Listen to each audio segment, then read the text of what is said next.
Yes mukasi akantu olekedde kyatweseewo olwaleero tugenda kwolekera pulogulaamu eŋŋanzi weewunyisa omwagalwawo oba surprise your loved one ng'ekutuusibwako n'abakyala b'omukwano opushifa nakawombe njagala wekanye.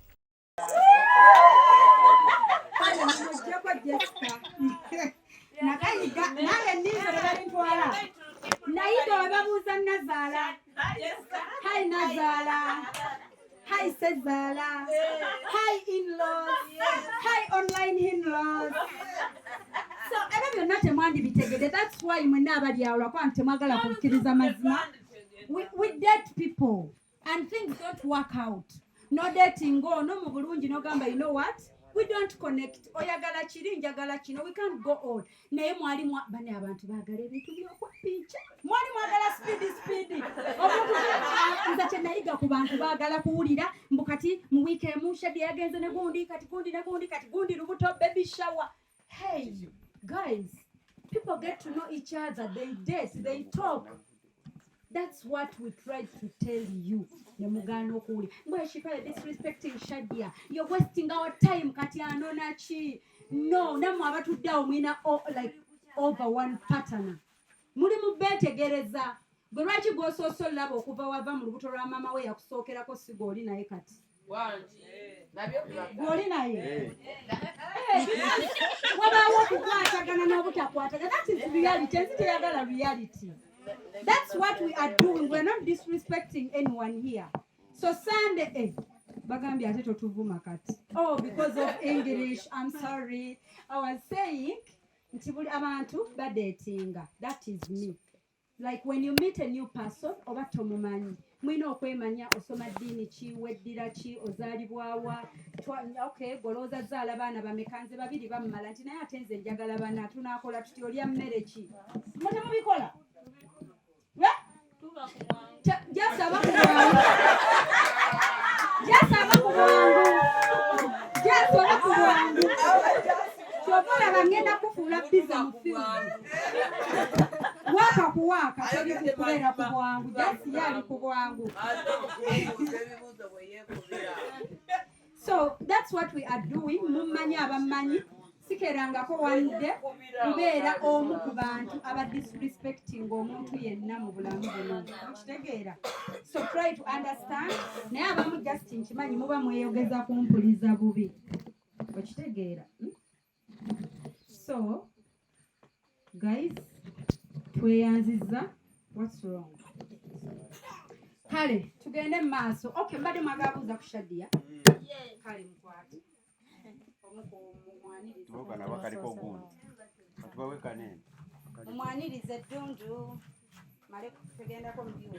Banaye maama wange nsanyusa okulaba byonna siina n'ekimu kyenyiizizza byonna binsanyusizza era bye nali njagala bye nkulabamu. Taata ebala okulonda mukwano ale kunnondera maama ananzaala obulungi nampa amabeere n'enzikuta.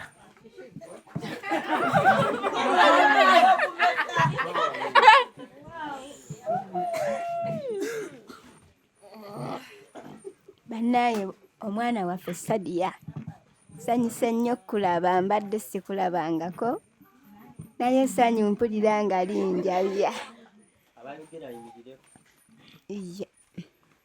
Ayogera ayimirireko bambi.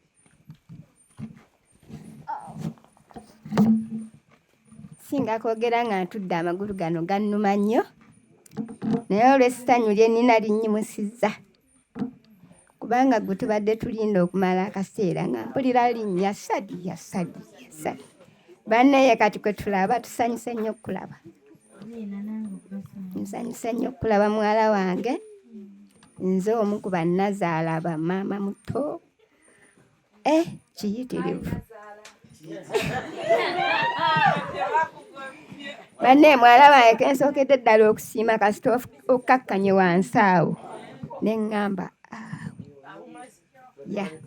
tukwaniriza kyekyo kye tubadde tuyaayaanira waneene waffe. Sanyuse nnyo okulaba.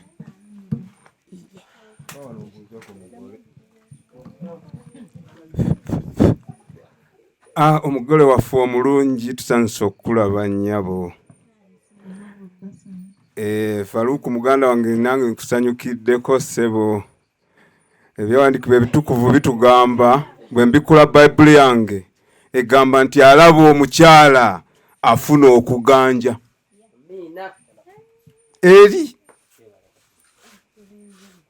kati muganda wange era kirabika kati ofunye okuganja, erinnya lya Mukama lyebazibwe. Shadia tusanyusa okulaba gwe weko obwedda bulijjo gwe tulinze bannaayo omugole tubbi. Nze ate essanyu lyempulira ku Faruku Kambwe kuba bulijjo nkubanja oyo. Tusanyusa okulaba bambi.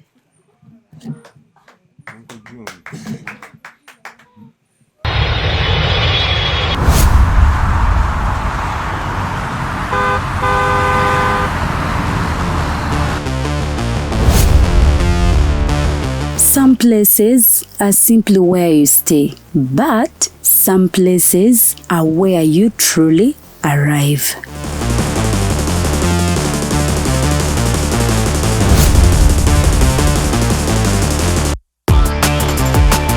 A space designed for comfort, where every detail welcomes you.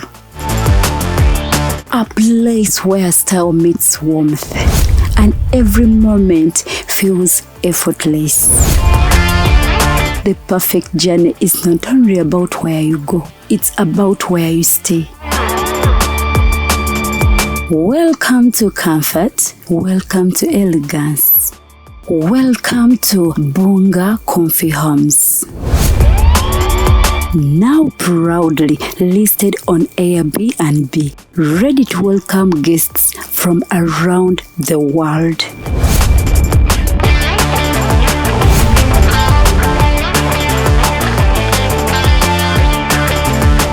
For reservations and inquiries, contact us on +256 772 461 976 or +256 701 260 881 or +16 175 952 751. Bunga Comfy Homes. Your home away from home. Book your stay today.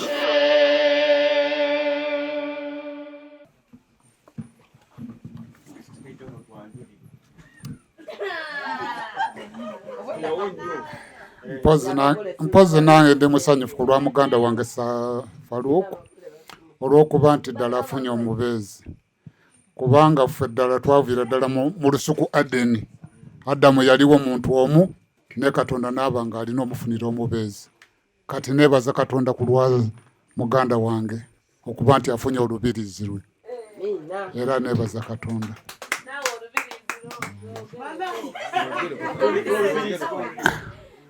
Nange oweewange nazze naye wuno n'omwana wuno wano twazina.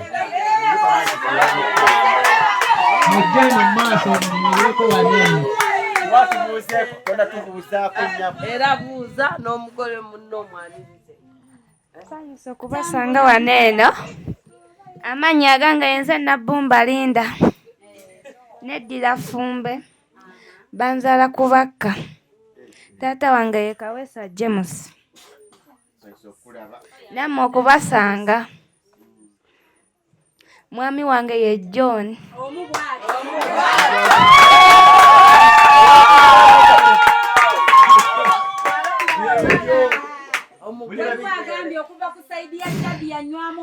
Nedda namusanga n'abakazi abalala naye kati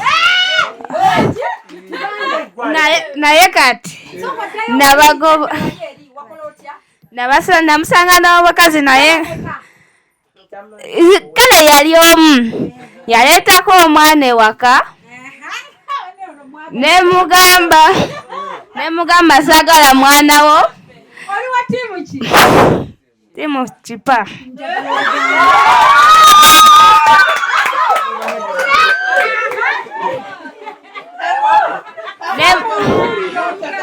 Nemugamba nedda teyali waka, yansanga ndi waka nga nina omwana ono wange wakola otya ne mugamba omwana oyo gw'oleese simwagala waka nekubira n'oba wange simu ng'agenza okukola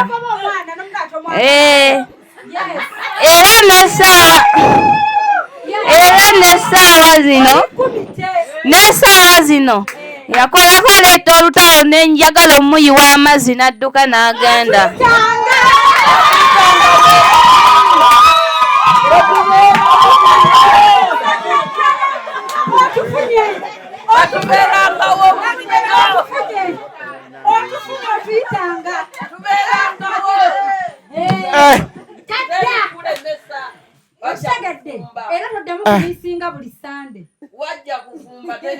John security gurugu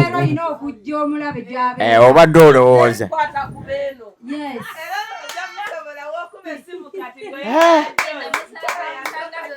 kikambwe tubuuziwe omugole tomwaniriza ate n'oli oniriza mugole kubayiganiro yamusanga mu katale kusande ojja ngenda kukeera lwakuba ggwe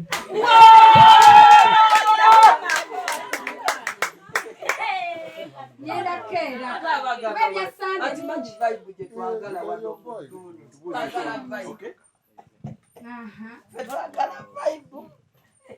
kozo yali timu Jessica omwagalwawo yadda nakazigwa ebibyo biwawo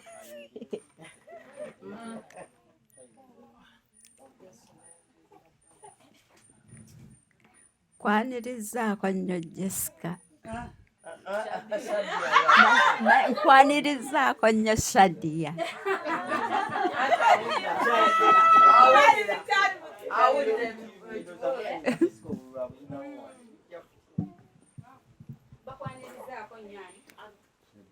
kwanirizaako nnyo Shadia weebale kujja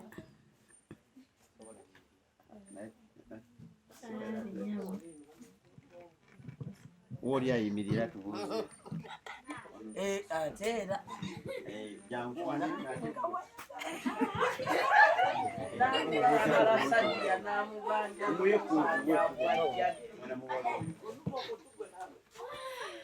mubayagala Shadia tono yeyali asinga abaluganda mukama waffe yeebaze bisanze okulaba Shadia kulekayo gy'oba ate nze ttiimu gye ndimu ndi ttiimu Shadia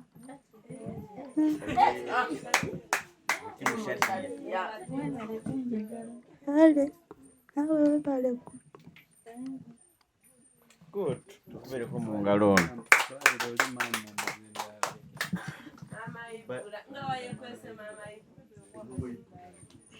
abeyo bona bamaliyo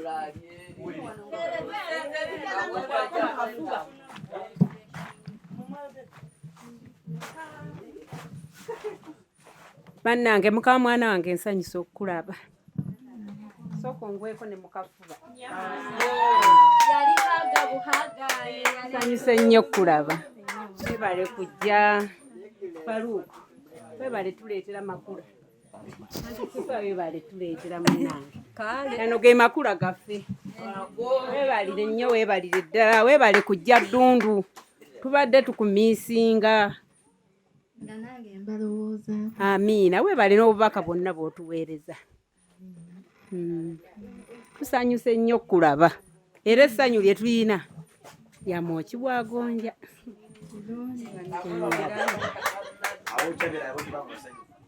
waliwo agambye mbw anniversary ya Millicent etuuse naye bannange agambye anniversary abaluganda mukama yeebazibwe banne tuwulira essanyu kuba Shadia oli otya bannaye mbadde neeri naye ngenza olaba ne ŋŋamba oba ndaba siraba nzibye amaaso banne nze nnyina essanyu nze nkulabye kulabye ebala okujja Faruku owulira otya owulira essanyu ebala otuuka ku buwanguzi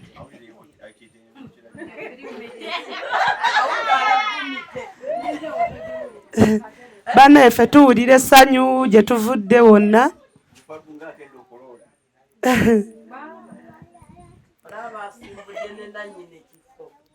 Bannaye Shadi yaffe tuli basanyufu. Webawe okuba mukazi wa mpisa. Oyidde empisa, omanyi nange siri mugaana naye obeerako n'empisa. Obuuzizza abantu n'ofukamira ne ŋŋamba waaw mami weebale byonna by'okoze. Naye nga Shadi abambi tukwagala. Tukwagala nnyo nnyo nnyo nnyo nnyo nnyo era nze nkwagala nnyo.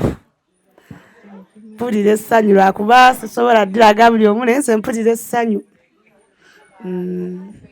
Byebyo ebyange.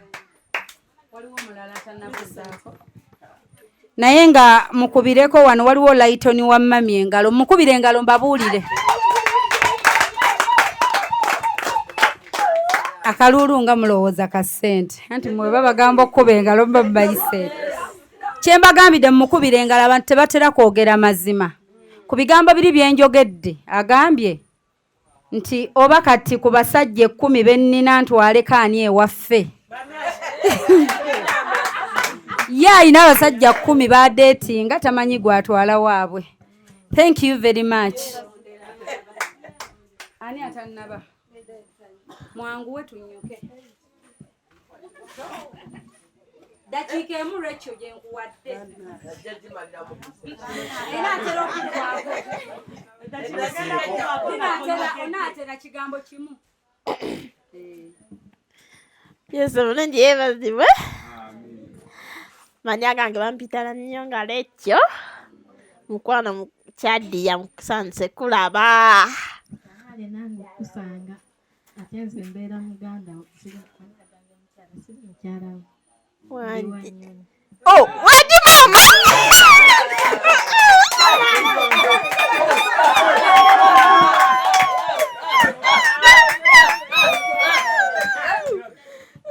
Mane mukwano we bale kunjagala wadde Shadi wange. For this one, for my mother. Mami wange winanzala yebiseresu. Mama wange bamuyita Nakaterozi. Yeze mwala we nannyo nga Rachel yanzalira ddala. Naye Shadi wange mpulira banayo ndi wali ku mutima mpulira nkusanyukidde nnyo mpulira nkwagala nnyo webale mama kujja.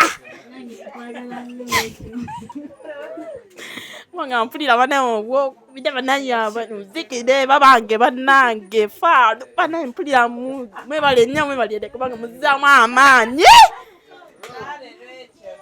Naye babange Shadi ne kusande ddako jangu banange. Banange babange Shadi bantereko ne mazima n'akayimba kafe banange ko kuzina amazina maganda. Edakiika eweddeyo.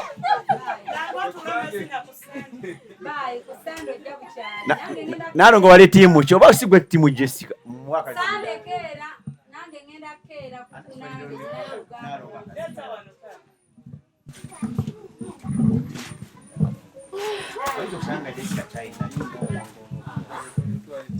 Bagambye ku comment Rachel wali tiimu Jessica. Rachel wali tiimu Jessica. Wali tiimu Jessica.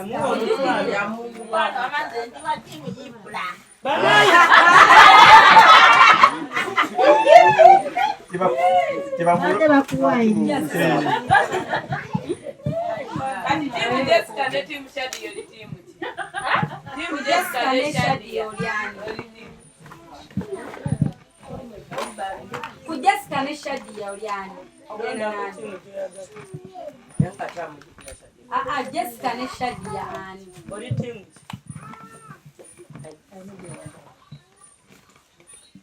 Jessica.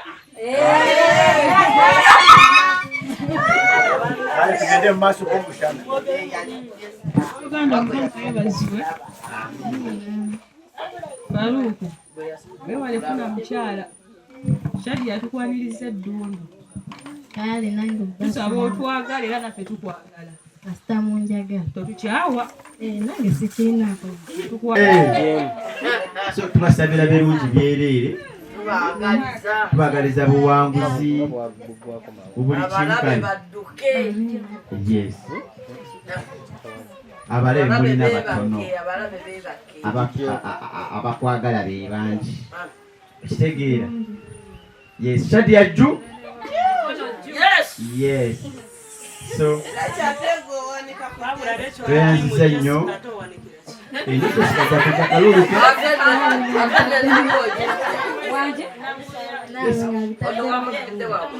Jessica tumwinako Jessica ajja kujja tubuuseeko so abali online mwabale kuwagira Shadia naye Jessica nkoma kulaba omanyi waliyo kooti okujirulwa bakuyita okujirulwa kooti of appeal agenda kujja wano ajulira nabine nabamuwa oyinza okusanga nga tebakoze leero tubaagala nnyo akazinda alondooza kankwe brother Ibrahim atubuuzeeko si bweki tuyaruyawagira yavaono nga takubye kalu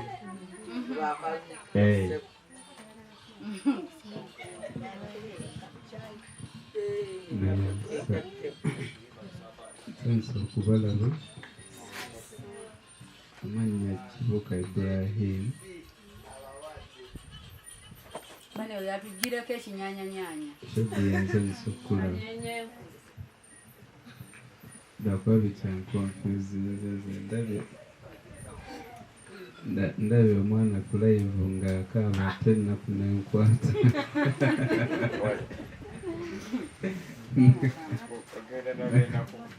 nakwankuta nempulira ng'oba nze mbambeera kusaidia niye Faruku ndeeta ekiteezo baana bonna balungi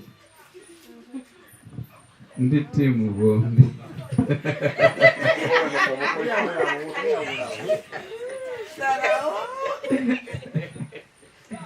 ebisooka oli alina oluzibu lulungi ayagala kunzijako muzinda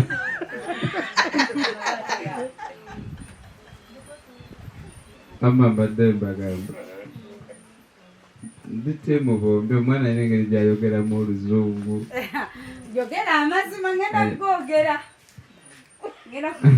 amazima bino bya mazima bya mazima yogera amazima naye nga tuli wano nsonga ya Gada Millicent kyetuba tusooka tulabe balina engombo yaabwe nti Gada Millicent must shine.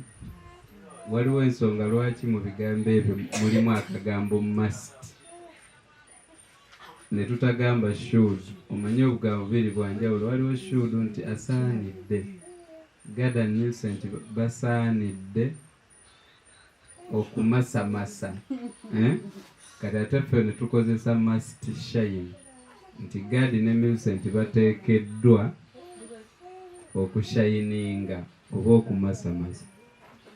Twebaza be twatandika nabo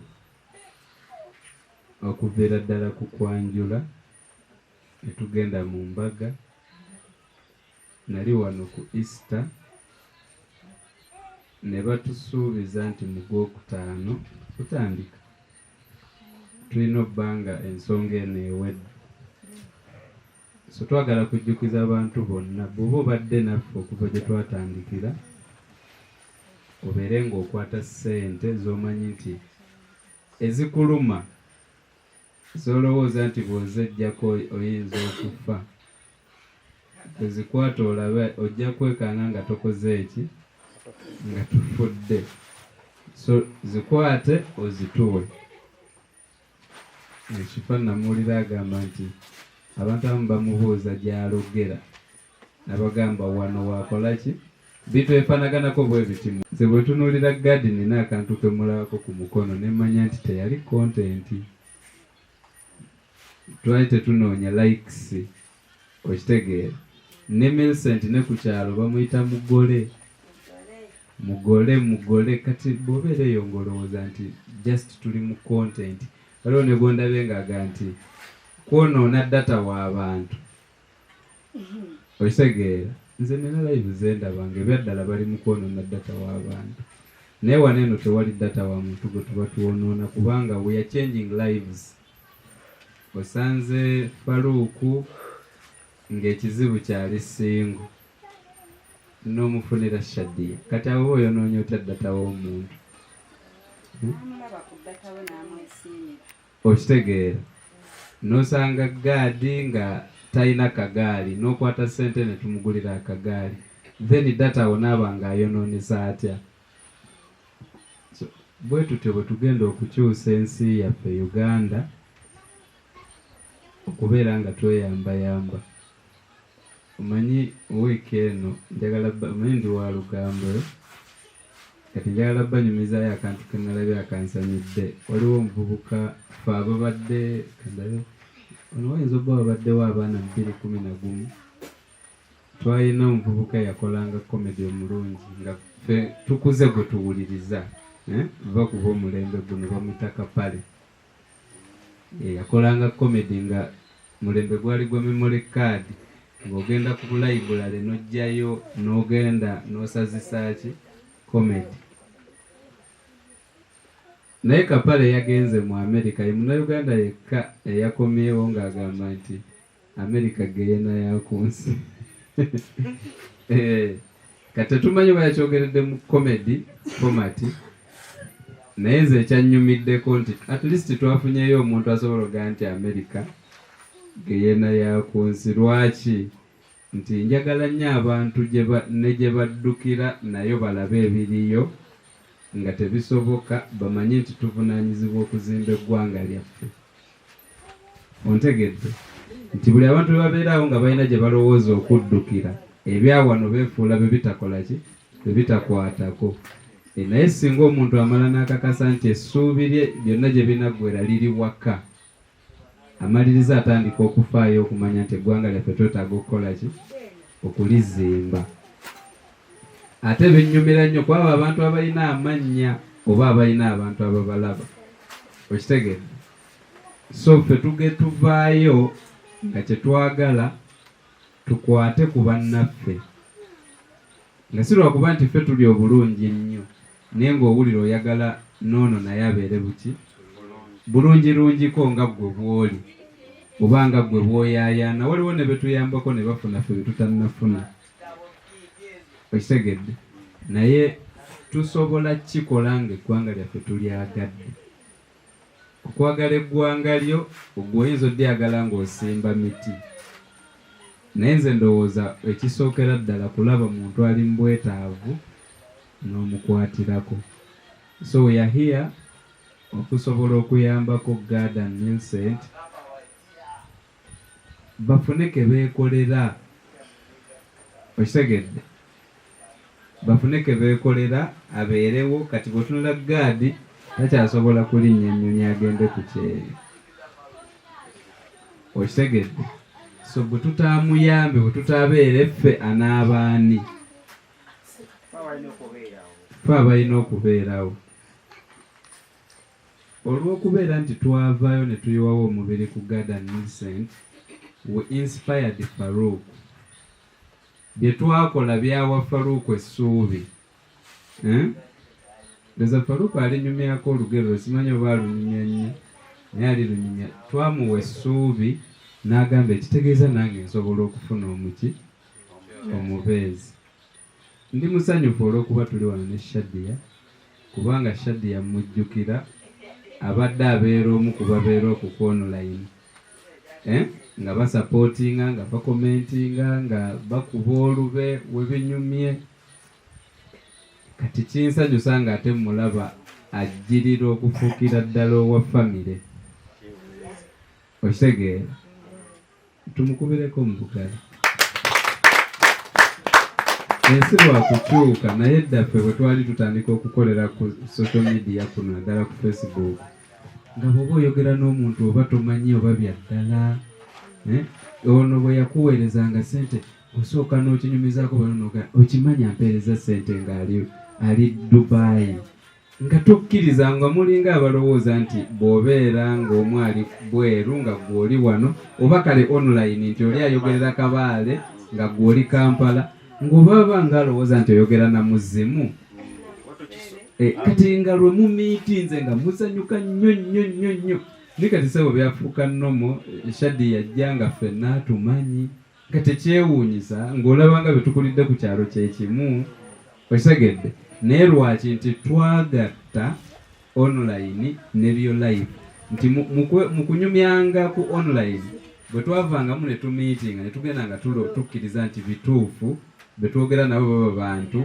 biri nnomo kati ne kigatta oba ntegeerekeka kati kyova olaba tukola ebintu bwe biti ne kati bino tubikola oli ayinza nze nkirabanga bye tutandise omulala ayinza gaabibaddewo kuva dda naye katusuubire katube n'essuubi nti olunaku lujja kutuuka bibeere nnomo ng'oli bw'agamba nti bannange tusondere gundi tumukolere kino tokirabanga okwonoona ddatawo tolabanga nti kati omutwalo gwembawa buli kyaddi nembalaba kubanga waliwo abagaano tuwa ssente ng'olinamu endowooza nti kati bano omutwalo gwange gwengubawa gulikomerawo wa